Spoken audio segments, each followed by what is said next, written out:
And welcome back to the Demented Rabbit podcast here on YouTube and the Scott Haire YouTube channel. Hope everybody's having a great day out there today. Sorry the vlog was a little late. I know I said last Friday. I ended up with some technical issues that I had to kind of take care of. So with all those fixed, we're going to go ahead and proceed with the next podcast here. And something I wanted to talk about is this epidemic. This epidemic of, well, celebrities and other notables with these threats against President Trump. There have been a bunch of threats lately against President Trump levied by multiple stars, including Madonna, including Snoop Dogg or Snoop Lion, whatever he goes by now. There's been a few others actually within the celebrity circles, also on the mainstream media, who have said insinuating and threatening remarks, and nothing has happened to them.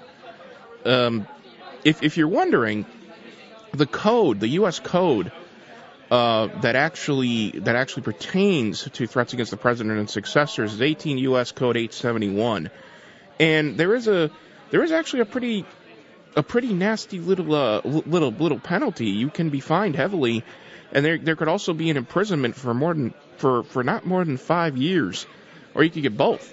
It's so it's a pretty stiff penalty, and with a threat of this kind, whoever makes it, usually what would happen is the Secret Service would jump on it. You always heard that in the news where something happened like that. There was a threat levied. The Secret Service immediately investigates it. There's a lot of controversy going on right now because of celebrities like Madonna and Snoop Dogg and doing the video there, of course, with the likeness of Donald Trump and pointing the gun to his head. That's in a video. You can probably find it on YouTube. There's a lot of controversy going on because it seems like nothing is happening. They're being allowed to basically to say whatever they want, do whatever they want.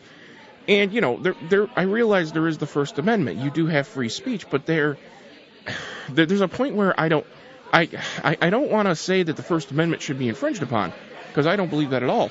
But there's a point where investigations should happen. This may be one of them. Now, I was kind of looking around the internet, and internet is, it's a great tool and it's a bad tool. It can be used for either positive or negative. And there was a article in Time magazine on 2011 which talked about if threatening a politician is free speech. And there's an argument behind it. There's an argument saying, should Twitter, or does Twitter and Facebook actually fall under the U.S. code that threats against the president actually falls under? And it's a pretty interesting article. I'll let you guys actually read it. It would take me, it'd be extensive for me to actually to go into it and explain some of it and things like that. But basically, there is an argument for it. There is an argument that says, is it right or is it wrong?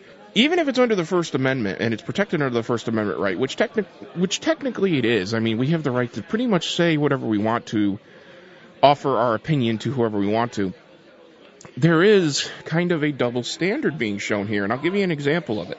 This is from the InfoWars site, and it's an article with the headline "Man Arrested for Death Threat against President-elect Trump." This is I don't remember what the date is that this is from. Hang on, let me look. It is from November of 2016, and an Ohio man by the name of Zachary Benson, who's 24 years old, he made basically a threat against the president-elect. His quote in the article, and I quote, "Diplomacy, effing fools, I hate you all. I want to bomb your," and he just goes on. I don't want to say the whole tweet. I don't want to incite things. You can always find it. You can always go to InfoWars and look it up. But, this is a kid, disgruntled, basically makes a threat against the president-elect at the time's life, and, basically says, he doesn't care what he does, he doesn't care how he does it, he's going to do it. Well, it immediately got him investigated by the Secret Service, and now he has been charged with imposing threats against the president or his successors, or 18 U.S. Code 871.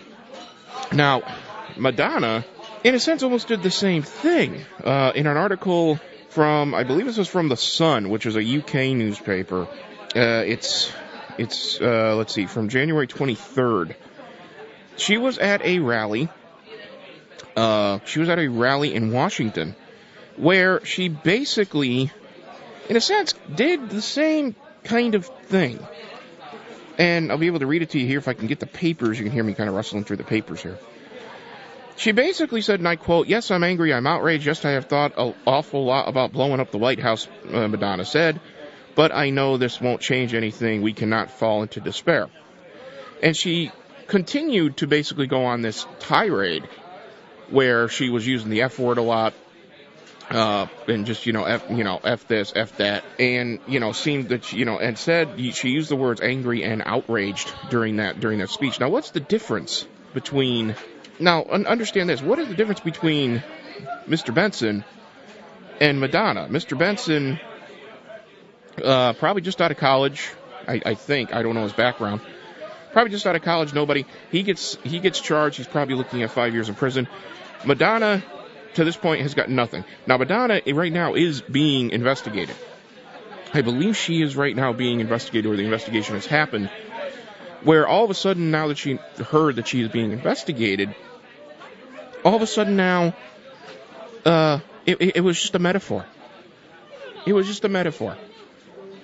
I was just speaking. I was just, and I quote, "I spoke in metaphor and I shared two ways of looking at things. One was to be hopeful and one was to feel anger and outrage, which I have personally felt."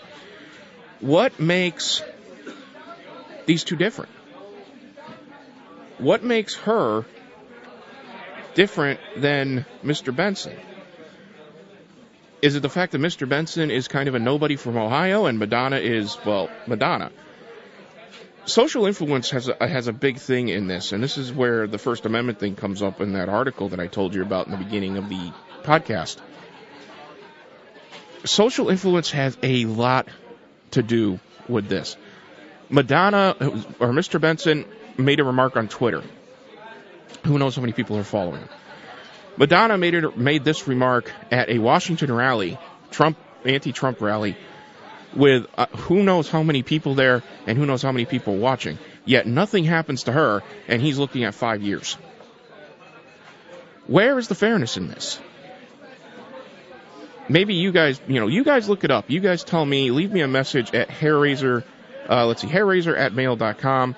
Also, make sure you subscribe. Like this video if you like it. Leave me a comment at the bottom.